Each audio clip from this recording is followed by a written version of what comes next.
Hi guys, Hamster here. Wanted to talk to you guys about emergency lighting and your preparations that could make your life a lot less stressful when a stressful situation happens if you've done a little prepping. And emergency lighting is a big thing that I think you need to look at. I'm going to tell you what I do and tell you what I think works. First of all, everybody needs to have some high quality flashlights for emergency backup, because things happen, you lose power, there's numerous reasons you can be without electricity in a short notice, and you need lights. And what do you need? Good quality flashlights. Don't have to be super expensive, but you need redundancy. You need more than one flashlight because they can become broken. Also, if you haven't bought any flashlights in a while, you need to upgrade to the LED flashlights. The cost of this came way down. The quality is way up. The amount of hours of use on the same size battery is greatly increased. These here are standard mag lights, LEDs instead of incandescent. Extremely bright, very nice, not highly expensive. These use D batteries. These are right by my bed. On my side, my wife's side, we have these two flashlights for emergency use right off the get-go. Granted, they use alkaline batteries, which are good for maybe 4 years, and you got to watch them because they can go bad and destroy your device. I don't know how many alkaline batteries I've had that have destroyed flashlights. But you need to pick up some LED flashlights. They don't have to be terribly expensive. If you can standardize all your flashlights and stock one type of battery, it will make your life a lot simpler also. So these are some of the things I use right here, my main setup. Other things you can use in the event of a power outage and are candles. I have lots of candles. This is an absolutely ugly one, but I don't care. The uglier the better, because that means I get them cheaper. So I don't care what they look like. I pick them up when they're cheap, when I can find them. So I have candles. I don't rely on just one thing.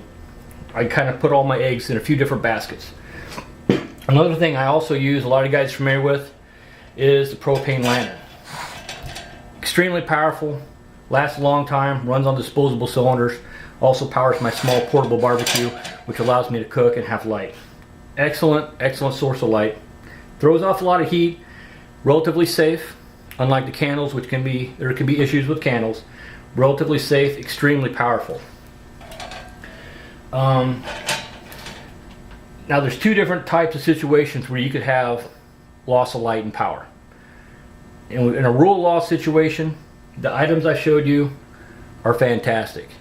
The propane, the alkaline batteries, that's usually going to be a situation that's going to be limited time. Ice storm, hurricane, earthquake, you're going to have limited amount of time. You still have rule of law, so it doesn't really matter. You run out of your batteries, you're going to be able to get more. But in a WRL situation, you are going to run out of D batteries, you're going to run out of propane eventually if things don't reset, even candles. So you need to consider that.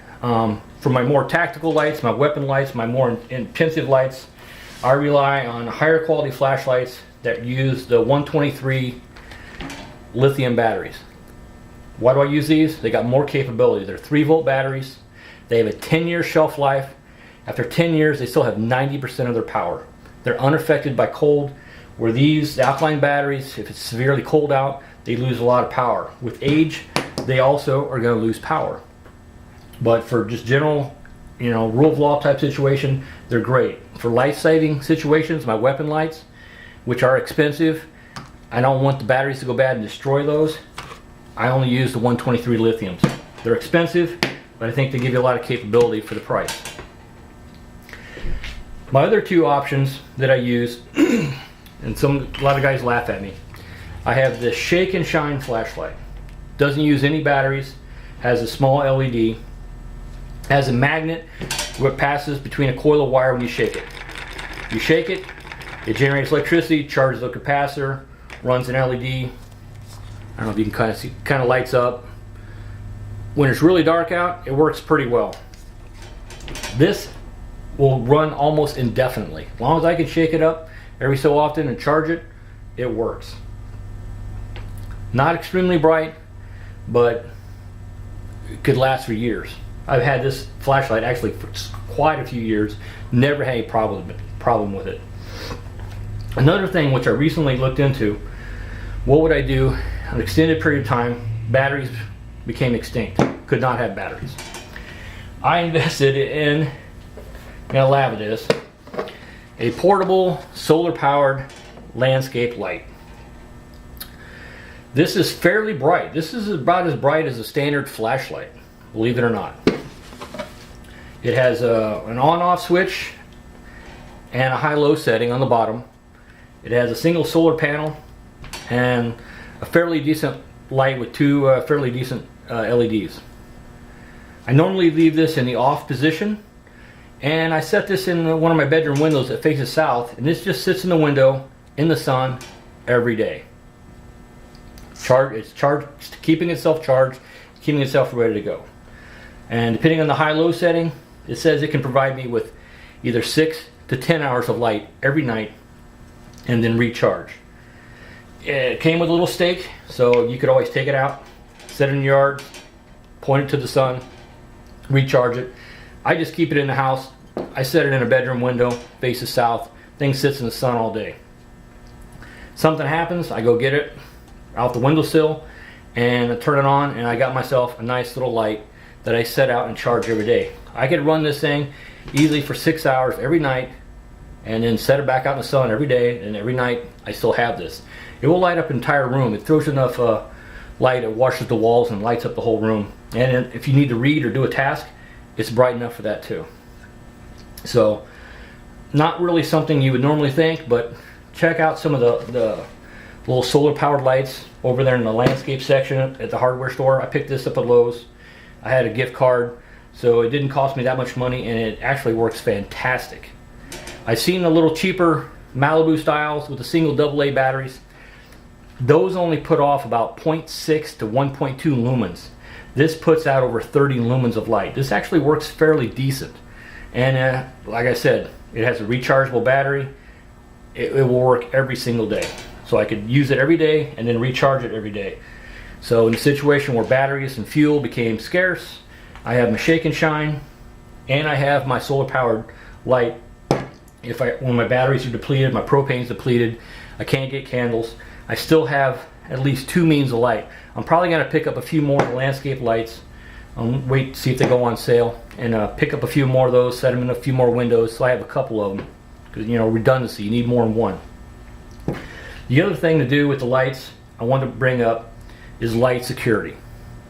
In a rule of law situation, there's an ice storm, doesn't really matter how much light leaks out of your house. This is going to be extremely bright. You have this sitting in your kitchen or somewhere, light's going to be leaking out, you got these flashlights shining around, you're not paying attention, light's going out the window, people can see that you have flashlights, not a big deal. In a ROL situation, light security I think is going to be important. I don't think you want to fire up a generator and flood your whole house with lights and say, hey, look at me, I got tons of lights, I got tons of stuff. Because somebody's going to say, yeah, he's got tons of stuff, I'm going to come take it. So you're going to need to maintain light security, and when without rule of law, you don't want everybody to know you have light. You don't want everybody to know that you've prepped. So something like this, the lantern, I would only use that when I really, really needed it, and I would only use that in interior rooms of the house. I would not use this in any room of the house that had windows. This would be in the interior of their house where the chance of light leaking out would be very, very low. You don't want to draw attention to yourself. So just remember that in a situation where there's no rule of law, guard your light leaking out. Light travels a long, long way at night. It travels a lot farther than sound, and it will attract attention. When there are no lights in your whole community and you have lights, that's going to be unwanted attention. So remember light security. When there's no rule of law, maintain light security. Look for options that do not require batteries, that can run indefinitely without any kind of civilization support. Regular situations, earthquakes, tornadoes, hurricanes, alkaline batteries are good. Get LEDs, don't run the incandescents anymore. Watch the batteries, they only have about a 4-year life, and they will go bad and destroy your devices. Life-saving devices, I run the lithium 123s. They're gonna always work 10 years. Turn them on, they're just like you bought them. They won't destroy your high-end flashlights and weapon lights. So candles are a good option. Spread out your eggs in one basket. Maintain your light security when there's no rule of law. Don't advertise what you got. But you guys need to pick up some flashlights. Flashlights are relatively cheap now. Stock up on some batteries. Look at some stuff that requires no batteries, but make sure you have some emergency lighting. So when things happen, that's one less thing you got to worry about. Thanks for watching.